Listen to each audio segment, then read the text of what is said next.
Les messagers de Saint-Frère-André. Mot de l'auteur, Marc Larouche. Croire, c'est avoir la certitude d'être accompagné par quelqu'un de plus grand. C'est aussi savoir reconnaître les signes qui nous sont envoyés et les messagers mis sur notre route pour répondre à nos prières. Toute sa vie, Alfred Bessette, devenu Saint-Frère-André, a fait le bien. Lui, dont la santé était fragile, a guéri d'innombrables personnes. Les millions de fidèles venus lui rendre hommage à sa mort, de même que les 50 000 personnes qui ont envahi la place Saint-Pierre au Vatican lors de sa canonisation le 17 octobre 2010, sont une preuve de cette confiance qui ne s'est jamais effritée. Au fil des années, tous ceux qui ont cru au frère André et lui ont demandé son aide ont été exaucés. Lui attribuait ses miracles à Saint Joseph, dont il disait être le petit chien, le messager, le passeur. Si quelquefois le frère André agit directement, force est d'admettre qu'il aime aussi se servir d'autres personnes. Ces dernières deviennent ses messagers. Lors de sa canonisation, il en a mis plusieurs sur ma route. Toute sa vie, mon père, André, évidemment, fut aussi l'un de ses messagers. Guéri par le saint homme étant jeune, il n'a jamais brisé la promesse faite à sa mère d'honorer le frère André, même si la vie lui avait réservé le pire des drames. Seuls et éparpillés, les pièces d'un casse-tête ne veulent rien dire. Avoir la foi, c'est savoir regarder le portrait global que forment ces pièces une fois rassemblées et reconnaître que son élaboration a été orchestrée par un être supérieur. Dans les prochaines minutes, vous découvrirez l'histoire de gens qui ont été guidés vers le frère André ou ont agi comme ses messagers. À travers leur expérience, vous apprendrez à reconnaître les signes. N'espérez pas de lueur aveuglante perçant les nuages avec des anges jouant de la harpe. Le frère André a une autre manière de faire sentir sa présence. Je vous invite à commencer une vie nouvelle en vous laissant guider par les messagers d'Alfred Bessette, Saint-Frère André. André Larouche, guéri 2 fois. Chapitre 1. Une mort annoncée. Qu'est-ce qu'on fait, Antonio? On ne peut rien faire. Le docteur a dit qu'il n'y avait plus rien à faire. Nous sommes en 1943. J'ai 6 ans. Je m'appelle André Larouche. Je vais mourir. Ma mère Rose Yvonne et mon père Antonio sont à mon chevet. Notre maison de la Malbaie dans Charlevoix, qui abrite aussi l'entreprise d'assurance familiale, est en quarantaine depuis plusieurs semaines. Personne ne peut venir. Je suis contagieux et il n'y a pas de remède à ma maladie, le grand mal. Je suis atteint de la fièvre typhoïde.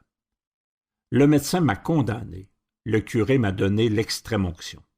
Nous ne sommes pas riches. Avec 11 enfants et le seul salaire de courtier d'assurance de mon père, mes parents doivent compter chaque dollar. Hier, ils m'ont acheté le petit camion de pompiers rouges en fer avec des roues blanches que je voulais tant et qu'ils m'ont toujours refusé. Trop cher. Je l'ai dans les mains. Je devrais être content, mais c'est probablement plutôt un signe que ça ne va pas très bien. Ma mère a entendu parler de ce petit portier du collège Notre-Dame à Montréal, le frère André, qui avait guéri beaucoup de gens. Il est mort le 6 janvier 1937, un an avant ma naissance, le 22 janvier 1938. Elle dit que des millions de personnes de partout s'étaient rendues à Montréal pour le voir, assister à ses funérailles. Ma mère lui est très dévouée. Elle a une image de lui sur sa table de chevet. Ses larmes coulent sur mon visage. J'ouvre les yeux et je la vois passer sur mon front cette image du frère André. Souvent, je l'ai entendu dire dans des moments de découragement. Le frère André va nous arranger ça. Et ça s'arrangeait. Elle disait que quand elle sentait que les choses étaient insurmontables, qu'elle était trop fatiguée pour effectuer les tâches qu'exigent 11 enfants, elle demandait au frère André. Ça devient moins difficile. Je me sens moins seule pour tout faire. Je suis encore jeune pour juger du bien fondé de ses croyances, mais je crois comprendre que mon état demande un miracle plus grand que trouver l'énergie pour faire du ménage. Bon frère André, guérissez mon enfant. En échange, je vous assure de ma dévotion éternelle et celle de ma famille. Ma vision devient floue. Lentement, je ferme les yeux.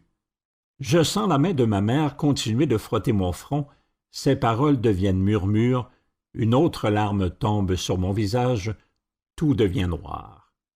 J'ai repris connaissance 5 jours plus tard. Ma mère est toujours là.